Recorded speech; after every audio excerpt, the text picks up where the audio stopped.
જય ગુરુદેવ. Hello. Hello. હા, જય ગુરુદેવ. જય ગુરુદેવ. હવે બાપુ એક પ્રશ્ન હતો. હા ગુરુ ગાદી એટલે શું? હા કોણ ગુરુ ને કઈ ગાદી હા એ વિશે સમજાવવાનું થોડું. સારું, ધ્યાનથી સાંભળજો. હા. હવે ભગત, તમારો પ્રશ્ન છે કે ગુરુ ગાદી એટલે શું, બરાબર? કોણ ગુરુ ને કઈ ગાદી, બરાબર? એક તો લૌકિક દૃષ્ટિએ ગાદી કરવામાં આવતી હોય છે, જેમાં નવા નવા માણસો શિષ્ય બનવા આવતા હોય, શિષ્ય તો ન બનવા આવતા હોય, ચેલા ચપાટા બનવા આવતા હોય. કારણ કે શિષ્ય સાચો આ યુગની અંદર મળવો કઠિન છે, અને ગુરુ સાચો મળવો કઠિન છે, જે કાંઈ હોય તે, બરાબર? હવે જ્યારે ગુરુ ગાદી કરતા હોઈએ છીએ ત્યારે જે ગુરુ હોય છે એક ગાદી ઉપર બેઠા હોય છે. ગાદી એટલે શું? જેમ કે કપડું હોય, કપડાના ખોરિયા હોય ને એમાં રૂ ભરી દેવાના, રૂ ભરીને સીવીને ફર્સ્ટ ક્લાસ ગાદી બનાવી લીધી હોય સિલાઈ મારીને, એને કહેવાય ગાદી, બરાબર? તો એ ગાદી ઉપર બેસે ગુરુ લૌકિક દૃષ્ટિએ. હવે જે ગાદી છે એ પણ કપડાની અને રૂથી બનેલી છે, બરાબર? તો લૌકિક દૃષ્ટિએ જોઈએ તો એ પણ નાશવંત છે ને. અને એની ઉપર જે ગુરુ બેઠા હોય છે એ પણ પાંચ તત્વનું શરીર બેઠું છે ને, તો એ પણ નાશવંત છે, પાંચ તત્વનું શરીર, બરાબર? તો જે ગાદી આપણે બનાવીએ છીએ એ ગાદી પણ નાશવંત છે, અને ગાદી ઉપર બેઠેલા ગુરુ પણ નાશવંત છે. દેહધારીની વાત છે, લૌકિક દૃષ્ટિએ વાત હાલે છે, બરાબર? હવે સમજો કે એ ગાદી ઉપર બેસવાનો અધિકાર કોને છે? પૂર્ણ ગુરુ, જેમાં કાંઈ ઘટે નહીં, જેની અંદર કોઈ પણ વિષય વાસના નથી, વિષય વાસના રહિત છે. હે, નર નારીથી જે ઉપર ઉઠેલો છે, દેહ ભાવથી જે ઉપર ઉઠેલો છે, જેની અંદર કોઈ સંકલ્પ કે વિકલ્પ પણ ઉઠતા નથી, સ્થિર જેનું મન છે, જેની સુરતા સ્થિર થઈ ગઈ છે, આત્મામાન પછી જે પરમાત્મા સ્વરૂપ જે બની જાય છે, એ પછી આ ગાદી ઉપર બેસતો જ નથી. શું ગાદી એમ? હે, ચેલા ચપાટા નીચે બેઠા હોય અને ઢોંગી પાખંડી ગુરુ ગાદી ઉપર બેઠો હોય, એ તો ભેદભાવ થયો, ઊંચા નીચું થયું કે હું મહાન, હું ભગવાન ને આ બધા અજ્ઞાન, હું જ્ઞાની ને આ બધા અજ્ઞાન. ઢોંગ પાખંડ છે આ બધું, ભેદભાવ થયો ને, ઊંચા નીચું થયું ને, દ્વૈત ભાવ થયો ને. અદ્વૈત નો કહેવાય, એક નો કહેવાય એને. હે, પછી બોધ આપવો. બોધ એટલે શું? એક સમજણ આપવી. આવી રીતે છે, તો એ સમજણ તો આખી દુનિયા આપે છે. હે, કે ભાઈ આપણે કહેતા હોઈએ છીએ કે ભાઈ નામ રૂપ ગુણ ને મિથ્યા ચોથું પદ અવિનાશી, તો શું અવિનાશી પદને આપણે પ્રાપ્ત કરી ચૂક્યા? ગુરુ બોલ્યા ને આપણે પકડે તો 52 અક્ષરી જ્ઞાન, 52 અક્ષર શબ્દોથી બોલ્યા. તો આત્મા પરમાત્મા શબ્દ સોહમ શું 52 અક્ષરમાં છે? તો 52 થી બહાર છે. 52 અક્ષરો દ્વારા સમજાવવામાં આવે છે. સમજીને પછી 52 થી બહાર 53મા મુદ્દાને પકડીને 54મો જે પરમાત્મા છે એના સ્વરૂપ બનાય છે. બાકી જે ગાદી છે એ પણ નાશવંત છે, એની ઉપર બેઠેલા ગુરુનું પાંચ તત્વનું શરીર એ પણ નાશવંત છે. એ તો લૌકિક ગુરુ ગાદી છે. હે, લૌકિક ગુરુ ગાદી. 43 સામે ચલા ચપાટા બેઠા હોય ને ગુરુ ભગવાન બનીને ઉપર બેઠો હોય ને પછી હે આવે ને સાંભળે ને એને બતાવવામાં આવે ને ત્રિકુટી સમજાવવામાં આવે ને બધું આવું. ત્રિકુટી જ નથી બોલવી મારે, બરાબર? એ બસ કટકે કટકે પર્દાફાશ તો કરી જ નાખ્યો ત્રિકુટીને, બરાબર? તો હવે પહેલો મુદ્દો એ છે, પછી બધા સ્ટેપ બાય સ્ટેપ, જેમ કે આપણે બધું, હું તો આ નિરાતમાં છું એટલે કહું છું, કારણ કે હું આવી ઢોંગ પાખંડ વસ્તુ નથી માનતો. મને તો મારા ગુરુએ ચાદર આપી તોય મેં કીધું ગુરુદેવ આ ચાદર વિધિ મારી તમે શું કરો છો, મારી શું કામ ચાદર વિધિ કરો, મારે કાંઈ એ કે ચાદર વિધિ કરવી પડે, તું જેટલા જીવો તરે ને એટલાને તારી શકે એટલા માટે. મેં કીધું હું કોણ જીવોને તારનારો, મારું હું જ કાંઈ સૌ નહીં તો કે ના કે કોઈ પણ મને હું જ હજી બરાબર થઈ રહ્યો નથી, મને તરતા નથી આવડતું ને હું શું બીજાને તારું. તોય લાલ ચાદર ઓઢાડી દીધી બરાબર.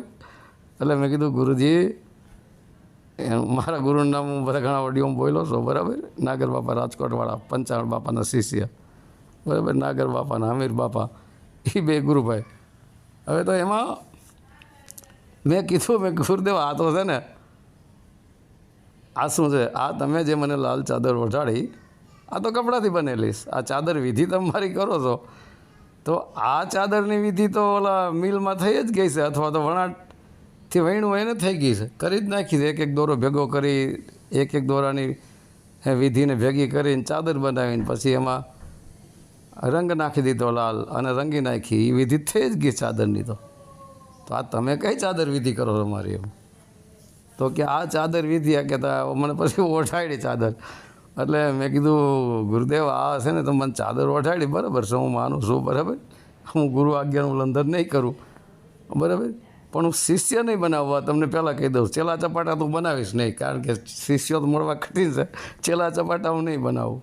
એમાં જાજા ભાગે કોઈ દુખિયા આવે, કોઈ સંતાન ન હોય સંતાન માટે આવે, કોઈ ધંધા માટે આવે, કોઈ રોગ દૂર કરવા આવે, કોઈ ધન દોલત કમાવાનું કંઈક જાણવા આવે. એટલે આ મારું કહેવાનું તો બધા સ્વાર્થવાળા, ચેલા ચપાટા જાજા ભાગે સ્વાર્થવાળા આવતા હોય, કોઈને નામ કમાવવું એ આવે બરાબર.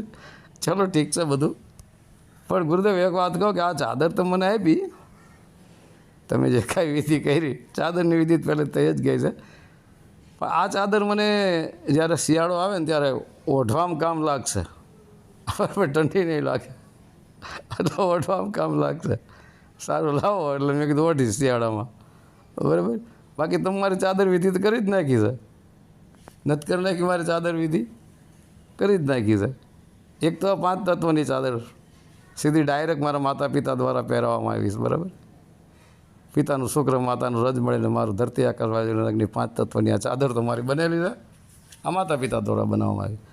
પછી બીજી ચાદર તમે મને જે ઓઢાડી દીધી કીધું નહીં કે બીજી ચાદર તમે મારી સુરતાની ઉપર આત્મ પરમાત્મ શબ્દ જ્ઞાનની ચાદર ઓઢાડી દીધી. હવે મારે બીજી ચાદરની શું જરૂર છે બરાબર. એટલે આ બધું શું છે, આવું ચાલતું હોય છે બરાબર. એની અંદર ઘણું બધું આવે, પણ મારે હવે એ બધું પર્દાફાશ નથી કરવો બરાબર. એમાં ખેટલો આવે સમજી લેજો બરાબર. એટલે એ નથી કહેવું, છૂટા છૂટા તો હું બધું ઘણું બધું કહી જ ગયો છું બરાબર. હવે એ ગાદી જે છે, રૂની બનાવેલી ગાદી, કપડાના ખોરિયામાં રૂ ભરીને સીવીને રૂની બનાવેલી ગાદી, એની ઉપર જે ગુરુ દેહધારી 5 તત્વોનો બેસે, 5 તત્વોનો શરીર લઈને, એ પૂર્ણતા હોય ને એને જ બેસવાનો અધિકાર છે. સ્વયંને જ પોતાને ખબર ન હોય, આત્મ પરમાત્મ શબ્દની ઓળખાઈ ન થયો ને વાતો કરવી છે, મને આત્માની ઓળખાણ થઈ ગઈ છે, હું બીજાને કરાવું છું, મને આત્મજ્ઞાન થઈ ગયું છે, આ ઢોંગ પાખંડ છે. જેને આત્મજ્ઞાન થયું હોય ને બોલતો નથી, કહેતોય નથી. જેને અનુભવ થઈ ગયો નહીં તો આવું બોલાય જ નહીં. આ જ્ઞાન એટલે જાણકારી, 52 અક્ષરી જાણકારી આપે કે તું શરીર નથી, તું મન નથી, તું બુદ્ધિ નથી, તું ઇન્દ્રિયો નથી, તું એક આત્મતત્વ છો બરાબર. તું નામ રૂપને ગુણ મિથ્યા ચોથું બધા વિનાશી, તું આત્મા છો બરાબર. જાગ્રત, સ્વપ્ન, સુસુપ્તિ આ 3નો સાક્ષી તું આત્મા છો, તુરિયા ચોથું પદ બરાબર. આવું સમજાવ્યું પણ નક્કી થયું એ લેવલ પર પહોંચ્યા નહીં, ખાલી કરો બકવાસ છે, કોઈ પહોંચ્યું નથી બરાબર. આ ઢોંગ પાખંડ કરીને દુનિયાને ફસાવાનો ધંધા છે, વિશેષમાં કાંઈ નથી. પાઠ વિશે હું વાત કરી ગયો છું બરાબર, કે કોણ પુરુષ કરે કોટવાલી, કોણ પુરુષ પાટે બિરાજે, કોણ ગુરુ ને કોણ શિષ્ય. તો કે ચેતન પુરુષ કરે કોટવાલી બરાબર, આત્મ પુરુષ પાટે બિરાજે, શબ્દ ગુરુને સુરતા શિષ્ય અને દેહને કહીએ પાઠ. આ પણ વાત કરી ગયો છો, બરાબર. તો હવે આ તો લૌકિક ગુરુ ગાદીની વાત થઈ. લૌકિક ગાદીથી કાંઈ ન થાય. લૌકિક ગાદી તો ખાલી લોકોને બતાવવા માટે છે, એનાથી કાંઈ ન થાય. હવે અલૌકિક જે ગાદી છે ભગત, તમે કીધું કે ગુરુ ગાદી એટલે શું, કોણ ગુરુને કઈ ગાદી, ધ્યાન દેજો હવે, બરાબર. તો ગુરુ જે છે અહીં ગુનામ અંધકાર રૂનામ પ્રકાશ, અહીં પરમ ગુરુ વિશે વાત છે, બરાબર. ગુ એટલે અંધકાર, તમામ જેનું અંધકાર મટી જાય અને પ્રકાશ, પરમાત્માનો પ્રકાશ સ્વરૂપ જે બની જાય છે, બરાબર, એ ગુરુ છે. એ ગુરુ છે. હવે એની ગાદી કઈ છે, એની ગાદી કઈ છે, અને ગુરુ ને ગાદી ઉપર બેસાડનારું કોણ? તો ગુરુ જુદા થયા, ગાદી જુદી થઈ, બેસાડનારા જુદા થયા ને. જેમ કે ચેલા ચપાટા, જેનું અહીં શિષ્ય ગણું, હાલો શિષ્ય બેસાડનાર થયો ને ગુરુને, તો જે શિષ્ય છે ને એ સુરતા છે, બરાબર. અને ગાદી છે ને એ આત્મા છે, અને આત્માની ગાદી ઉપર પરમ પિતા પરમાત્મા એ ગુરુ છે આખી દુનિયાનો એક જ. એ આત્મરૂપી ગાદી ઉપર પરમાત્મરૂપી ગુરુને બેસાડે છે, અને બેસાડનારી સુરતા છે, બરાબર. તો તમે કીધું કે કોણ ગુરુ ને કઈ ગાદી, તો પરમાત્મા ગુરુ, આખા વિશ્વનો એક જ પરમાત્મા ગુરુ, અને આત્મા ગાદી છે, અને સુરતા બેસાડનારી છે. પણ સુરતા બેસાડે ક્યારે? જ્યારે આત્મા અને પરમાત્માની વચ્ચે સુરતા છે, જેને હું જીવ કહું છું, અવચેતન મન પણ કહું છું, એ છે. એ વિષય વાસનાઓમાંથી હટી અને પરમાત્મા તરફ ઉપર ઉઠે અને પરમાત્માની ભક્તિ કરી અને પૂર્ણ પરમાત્માને એ સુરતા દ્વારા પ્રાપ્ત કરી, આત્માની સુરતા દ્વારા, એટલે એ આત્મરૂપી ગાદી ઉપર પરમાત્માને બેસાડી દે. હવે પરમાત્માને આત્માની વચ્ચે સુરતા આવે છે, જેને હું સત ચિત્ત આનંદ ઘણા ઓડિયોમાં બોલી ગયો છું. સત એ આત્મા છે, ચિત્ત એ સુરતા છે, આનંદ એ પરમાત્મા છે. વચ્ચે ચિત્તરૂપી સુરતા આવી ને, તો ચિત્ત જેનું ભટકતું હોય, ચિત્ત જેનું મલિન હોય, ચિત્ત જેનું ભ્રષ્ટ થયેલું હોય, એ આત્મરૂપી ગાદી ઉપર પરમાત્મરૂપી ગુરુને ન બેસાડી શકે. ચિત્તની વૃત્તિ શાંત થઈ જાય. માતા ગંગા સતી ગયા હતા ને કે ચિત્તની વૃત્તિને નિર્મળ કરો, એમાં એક કે મેલ નહીં, કારણ કે ચિત્તમાં અનેક વિષયો છે અને વિષયોની અંદર ચિત્ત ફસાયેલું છે, બરાબર.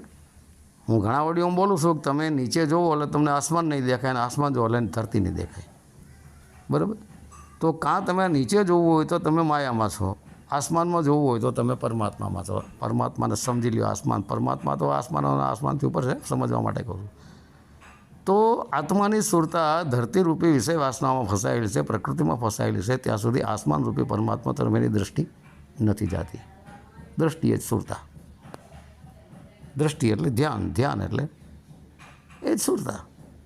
તો અહીંથી હટાવી આત્મા પોતાની સુરતાને વિષય વાસનામાંથી ઉઠાવીને પરમાત્મા તરફ કરી દે, એટલે એ આત્માની ઉપર પરમાત્મરૂપી ગુરુ આત્મરૂપી ગાદી ઉપર બેસે, અને બેસાડનારી સુરતા છે. પછી આ ત્રણે ત્રણ એક થઈ જાય. ત્રણે ત્રણ એક થઈ જાય એને જ હું કહું છું જીવ, શિવ અને સદાશિવ.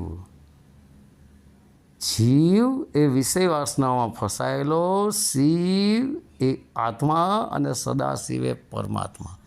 આ જીવ શિવને સદાશિવમાં કોઈ ફરક નથી, ત્રણે ત્રણ એક જ છે.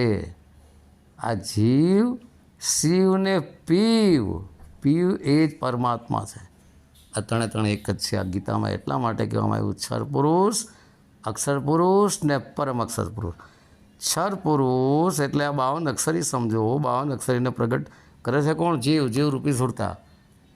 એટલે અહીં ક્ષર પુરુષને તમે જીવ સમજો, અક્ષર પુરુષને તમે આત્મા સમજો અને પરમ અક્ષર પુરુષને પરમાત્મા સમજો.